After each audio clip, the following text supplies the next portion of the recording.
Thunder this coming Saturday in Speedweek at 7. Here at Phoenix International Raceway. I'm Larry Newber at the legendary Ascot Park in suburban Los Angeles, California, where tonight, Thursday Thunder moves to Saturday. Again this year, we'll see the exciting sprint cars and midgets. I'll be along a little later with a report. I'm Benny Parsons. The Winston Cup cars are at the high banks of Bristol International Raceway. I'll have the latest, plus we'll update Neil Bonnett's condition. And I'm Bob Jenkins. Join us here in our new home as we enter our 6th year of bringing you the motorsports coverage you deserve on this very special Saturday night.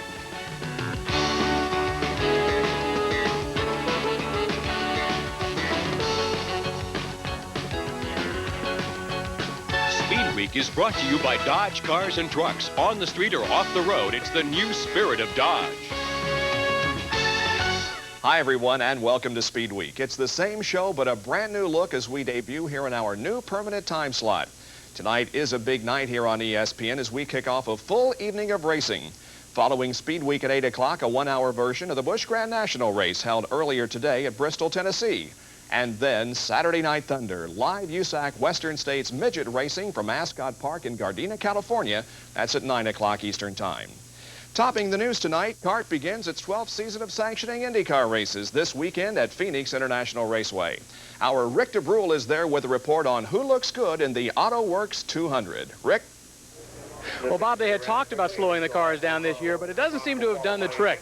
This, the first race here at Phoenix International Raceway, qualifying it just a short time ago, and I think we don't have any major surprise on the pole today. Let's all go over what qualifying was. Michael Andretti was out early. During the winter testing season, he'd run a 21.3. Today, he could not quite equal that. Matter of fact, he couldn't get even down into the 21-second range. Al Unser Jr. was a threat for the pole for a while. He turned in a 21.9-second lap, and that held for a little while, but once Rick Mears hit the track, it was all over. He came out and set a new track record, 21.4 seconds. You had turned a 21.3-second lap during practice during the winter testing season. Why not as fast today? Well, the track's warmer. You know, it's a warmer time of the year, and the conditions aren't quite as good. The track conditions aren't as grippy, so to speak, as we had in testing. If we'd have run this hard back when the track was cool, we'd have probably been faster than a 21.3, but we're tickled to death with it. Pennzoil car worked great. The Chevrolet ran strong, and when you get both those combinations together, it's hopefully it'll be a good one. Was there any new learning, any major changes with this new chassis? Oh, no, everything went pretty smooth. The car, you know, Nigel did a tremendous job. The car came out of the trailer pretty straight and pretty quick right off the bat, and a lot of the things that we used on last year's car translated to this car. So, again, then it's just a matter of fine-tuning and adjusting the car to the condition and the track. Well, last year you used this formula to win. What about this weekend? Well, that's we're going to try to do the same thing, hopefully. Rick Mears qualifies on the pole here at Phoenix International Raceway. Thanks a lot. We appreciate it. He's on the pole. Let's go down the list of qualifiers, the top 5 rows as we have them right now. Rick Mears, as we said, qualifying in the top position, followed by Little Al Unser Jr. Second row, Emerson Fittipaldi, Bobby Rahal. Danny Sullivan in the third row with Mario Andretti. Dominic Dobson and Michael Andretti in the fourth row, followed by Ari Leindyke and Scott Brayton. One team that is not in that top 10 is the man who is driving the new Alfa Romeo this year, Roberto Guerrero. Doing a lot of winter season testing. He's in that new March car. Things not going quite the way the team had planned. Now, Bob, I know we talked with him earlier, and you got more on just how that team expects to do. Thanks, Rick. Well, Pat Patrick's Alfa Romeo IndyCar team is one that hasn't gotten a whole lot of preseason publicity, but definitely is one to keep your eye on. You know, everybody, Morris, Pat Patrick, Jim McGee, I want to thank all the boys, and it was an incredible race. Well, you know, my Marlboro car was beautiful.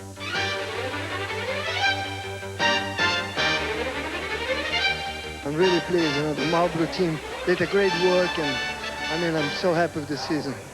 Last year, Patrick Racing with Emerson Fittipaldi won 5 races, including Indy and the CART PPG National Championship. A major contributor to the team's success, Chief Engineer Morris Nunn. This year, Nunn and Patrick Racing won't be running their proven PC-18 chassis with which they were so successful last year. Instead, they'll take over the Alfa Romeo effort, which under the direction of Johnny Caples debuted at Detroit last year, finishing an impressive 8th. Staying on as driver for 1990 will be Roberto Guerrero, whom Nunn is very familiar with and has confidence in.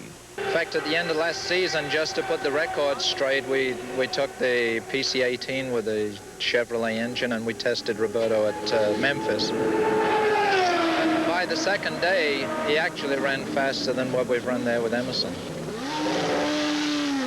In fact, Nunn and Guerrero will be working together for the third time. Their first effort goes back to 1982 with the Ensign Formula One team. Later, Guerrero scored his only 2 IndyCar wins when they were together at Granatelli Racing in 1987. Now the two have their work cut out for them because their new March chassis was late arriving here in the U.S. You know, unfortunately, we're running a little late and we haven't tested the new car very much, but you know, normally I would be very nervous. You know, working with Morris, I know that in a couple of days he'll get that car going as fast as it's going to go. I think we really have all the ingredients there. It's going to be a great season. Guerrero scored his first IndyCar win at Phoenix in 1987 and joined the long list of first-time winners at that track. We'll have more on that later in our show.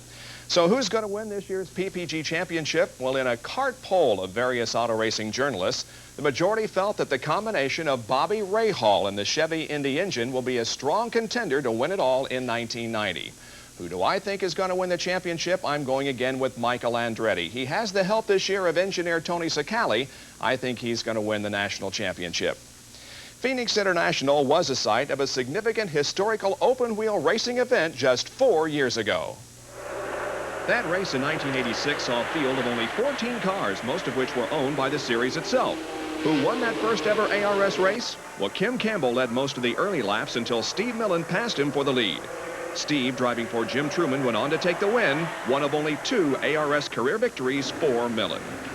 Since then, the series has grown to the point where this year there are 25 cars entered. That's the same as for the IndyCar race and the largest in ARS history. And you can see highlights of this event on Motor Week Illustrated Monday night or Tuesday morning at 1:30 a.m. Eastern Time.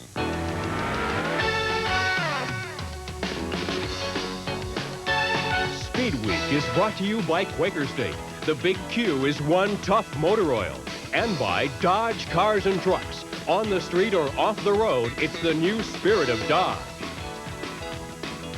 Coming up from the high banks of Bristol International, Benny Parsons with an update. And the USAC Midgets make their return to Ascot.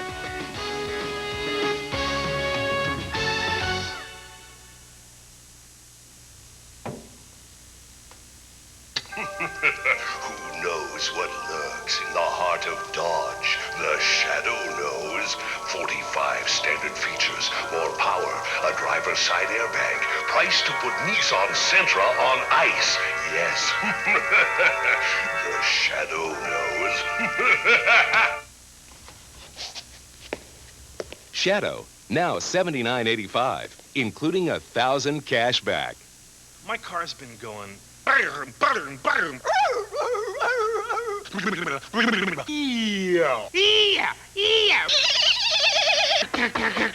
clinkety clink clunk clunk. Next time your fuel injection system acts up, see an expert, your BWD installer, and get your car performing like new. Can you fix it? For the BWD installer nearest you, call this number. When it comes to overall performance, Road and Track confirms it. The Dunlop D40 M2 outperforms the competition. First in wet braking. First in dry braking. Second in lap times on the test track. Second in road holding ability. Road and Track proves you can't beat the Dunlop D40 M2. Dunlop outperforms. We're looking.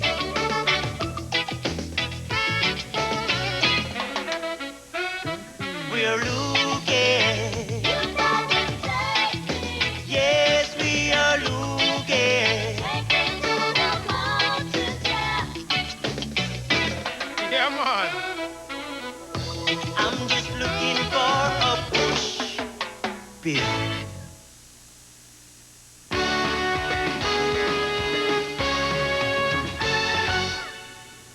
The 6th race of the 1990 NASCAR Winston Cup schedule is this weekend at Bristol International Raceway in Tennessee. It's the first in a series of 3 straight short track races. The Valleydale 500 can be seen right here on ESPN tomorrow afternoon. And our Benny Parsons is there with the latest. Thank you very much, Bob Jenkins. For the third week in a row, the weather is the story. It rained all day Friday. No practice or qualifying was held. Everything had to be done today. Both Busch Bowl qualifying and the Busch Grand National race was held this afternoon. And the drivers desperately needed to get on the racetrack because a sealer was added about a month ago, rendering the racetrack very slippery. So the drivers needed yesterday to get the racetrack in racing conditions. Who knows what's going to happen? Another story, Rusty Wallace. You know, last year, after the Valleydale Meets 500, he had won 3 Winston Cup events. So far this year, Rusty Wallace hasn't won. And he has confirmed at the end of this 1990 season, he will be leaving Raymond Beetle to form his own team. Another story, Harry Gant's father passed away on Friday morning and will be buried tomorrow afternoon at 2:30 in Taylorsville, North Carolina. So Harry obviously will miss the Valleydale Meets 500. And Phil Parsons has been named to replace Harry Gant in the Skull Bandit. It's really just a family tragedy, and we just want Harry to know and the whole Gant family that, you know, our prayers are with him. But this car is not, you're accustomed to this race car. You've driven it, what, 3 or 4 years? Well, really have. This Leo Jackson car with Andy Petrie as a crew chief, and we were together for, gosh, a couple, 3 years anyway. And we had some success. We won a race, and hopefully we can win one for Mr. Gant. As you know, Phil lost his ride in the Kodak Film Oldsmobile earlier in the year. Now let's take a look at the top qualifiers for tomorrow's Valleydale Meets 500.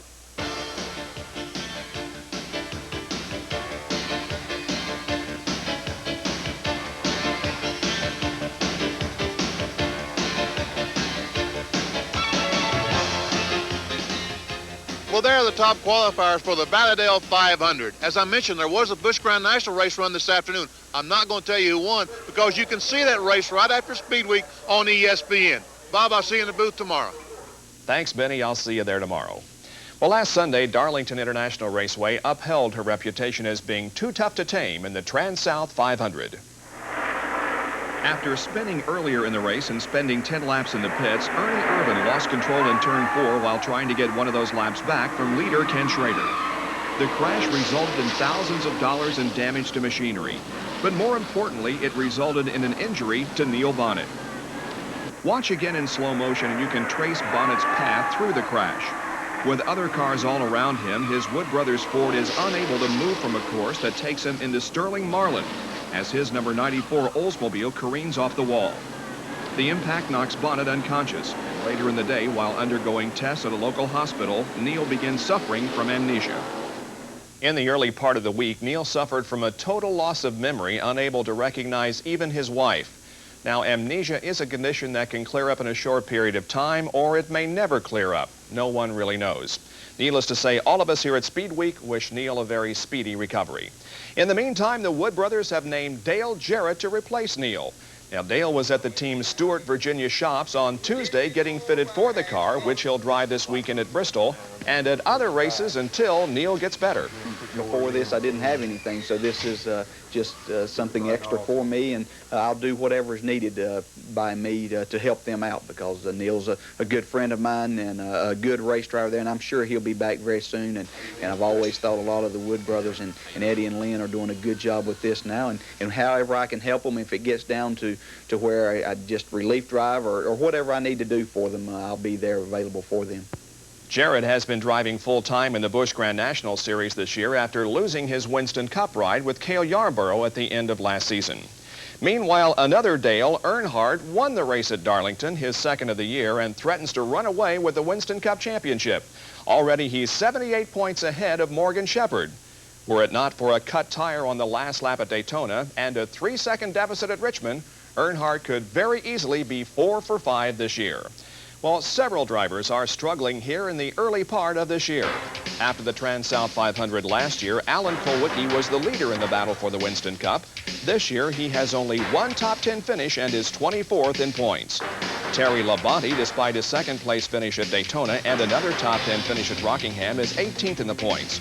And Richard Petty, despite big hopes after his performance in the Twin 125, his best finish of the year has been a 21st at Darlington last weekend. And one other driver hoping to get his act together at Bristol is the track's all-time leading winner, Darrell Waltrip. We seem to have everything going for us now that it takes to be winners, not just occasionally, but every week. And I think 90 is going to be the biggest year I've ever had in racing. Despite that optimism early in the year, things haven't gone too well for the three-time Winston Cup champion.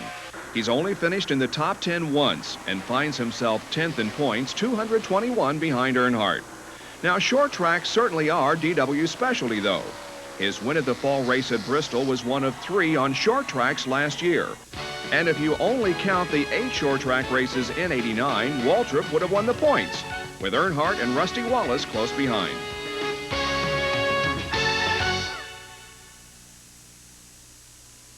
Monster Motors in big irons with men who lived as fast as they drove, challenging Daytona, Riverside, Atlanta, and more in Stock Car Classics Volume 3. Call 1-800-992-VIDEO. Racing's best, including Parsons, AJ, Bobby Allison, and King Richard. Plus, a special bonus, the King and his Superbird in Victory Lane. Beta or VHS, call 1-800-992-VIDEO. Dick Wallen Stock Car Classics Volume 3, just $59.95. Visa and MasterCard welcome. Call 1-800-992-VIDEO now. Good moves? I still got a few. My IRAs used to be all over town. Banks, mutual fund companies. Now they're all at Schwab, so I can move between investments easier.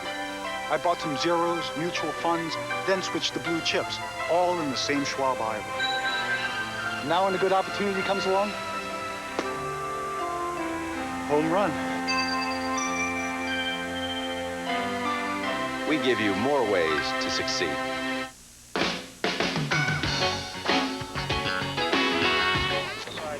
He's one of the most successful actors of all time, but also a legitimate race driver.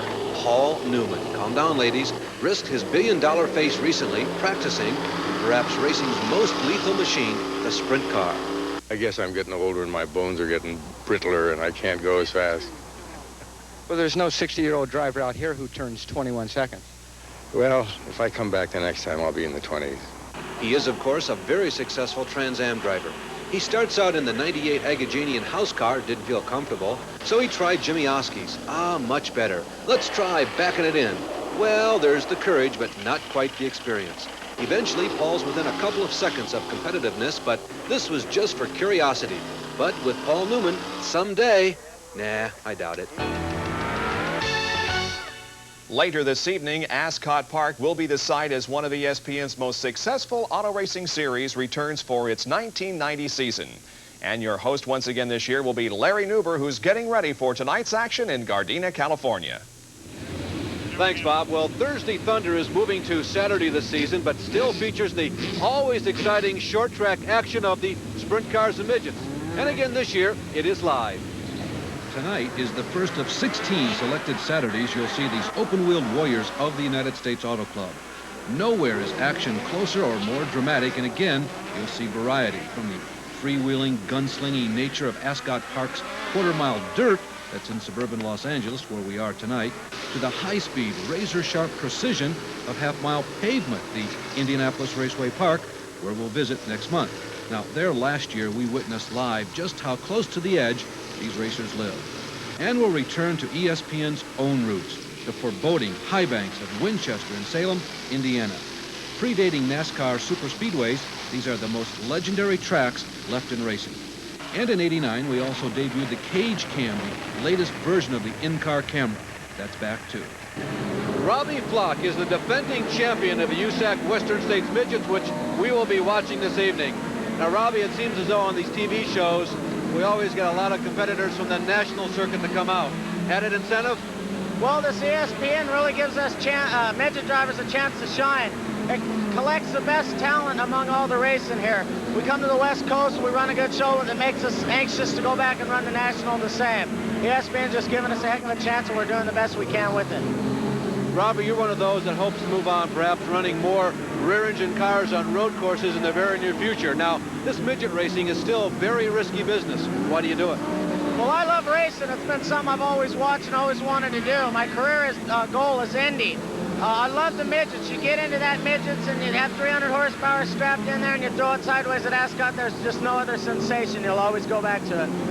Well, Bob, we're about to watch 20 of these mudslinging, very exciting midgets running on a very unpredictable quarter-mile dirt surface at Ascot. It never gets old. Thanks, Larry. Well, Saturday Night Thunder this year will not only include sprints and midgets, but also the Busch Grand National Race from Indianapolis Raceway Park on August the 4th and the USAC Silver Crown Championship Dirt Cars on June the 30th. Sunday will be a good day for watching racing on TV. You can catch our live telecast of the Valleydale 500 Winston Cup race from Bristol, Tennessee at 1 o'clock Eastern Time. And then at 4 Eastern, ABC will have live coverage of the AutoWorks 200 IndyCar opener from Phoenix International Raceway. You gotta love a place where you get a lot of space for not a lot of money and the breakfast is free. At Hampton Inn, you got our guarantee. Spend a lot of nights, you gotta feel right. In the morning, it's a place to be. At Hampton Inn, yeah, you got our guarantee. A comfortable room, free local calls, free continental breakfast, and our guarantee you'll be completely satisfied or you don't pay. You gotta love us. At Hampton Inn, yeah, you got our guarantee. Why does Dodge Spirit always come out ahead of the competition?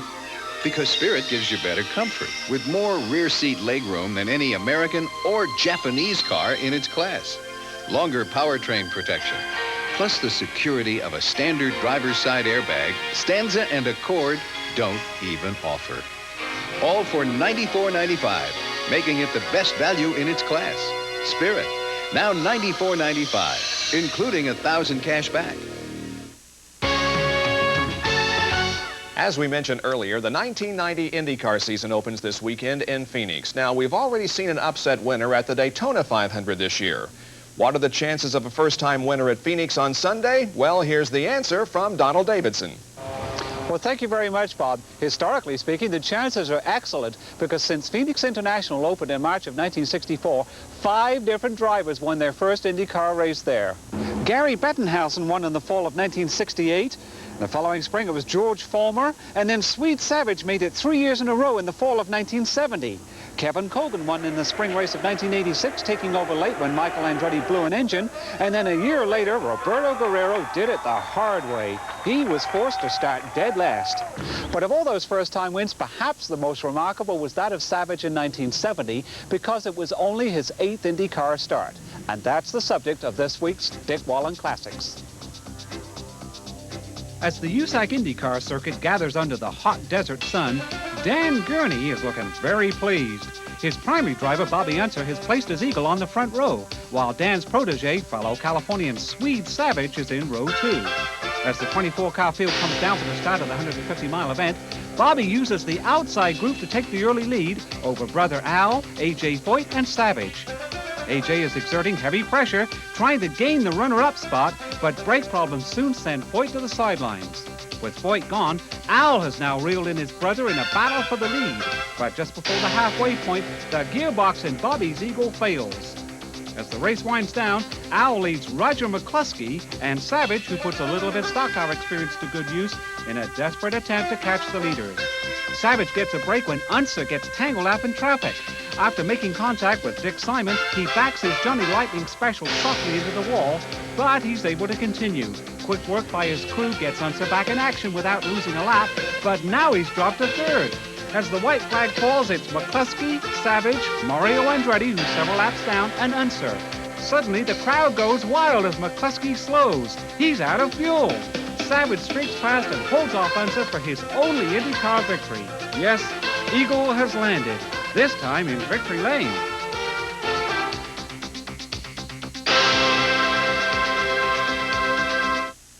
It's one of the most technologically advanced, most rigorously tested fluids on Earth, relentlessly measured for maximum protection against the friction, the wear and tear, the heat and stress of today's engines.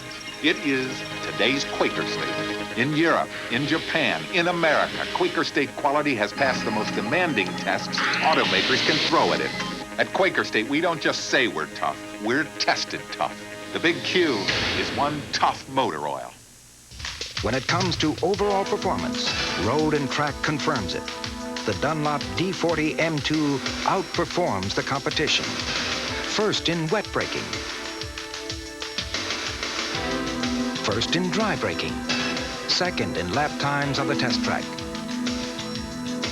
second in road holding ability. Road and Track proves you can't beat the Dunlop D40 M2. Dunlop outperforms. Nothing beats the danger and excitement on the world's fastest half-mile track. See the Valleydale Meets 500, and you could win a new car Sunday afternoon live on ESPN.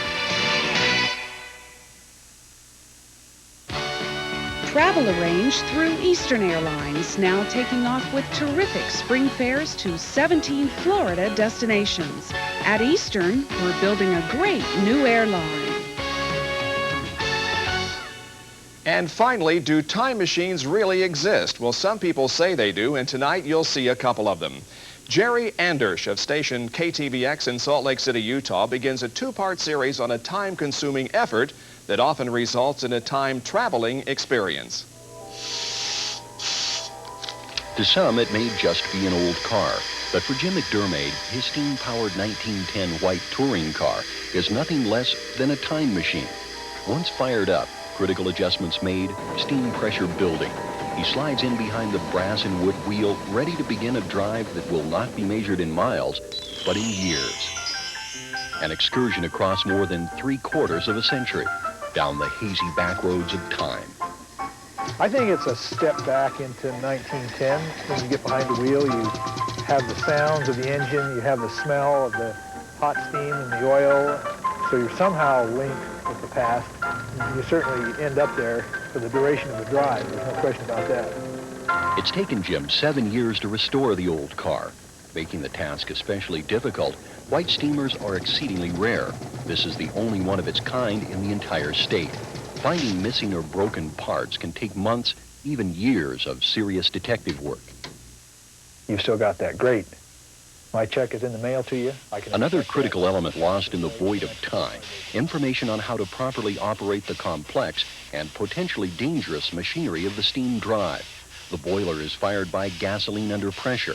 Steam at 600 pounds per square inch pulses through the complicated antique engine. In the case of the steam car, there's just a tremendous long project before you get to this point. Put your time machine back in traveling mode, and then you've got to find out how to run it, lest you go into the future and fire smoke and flames.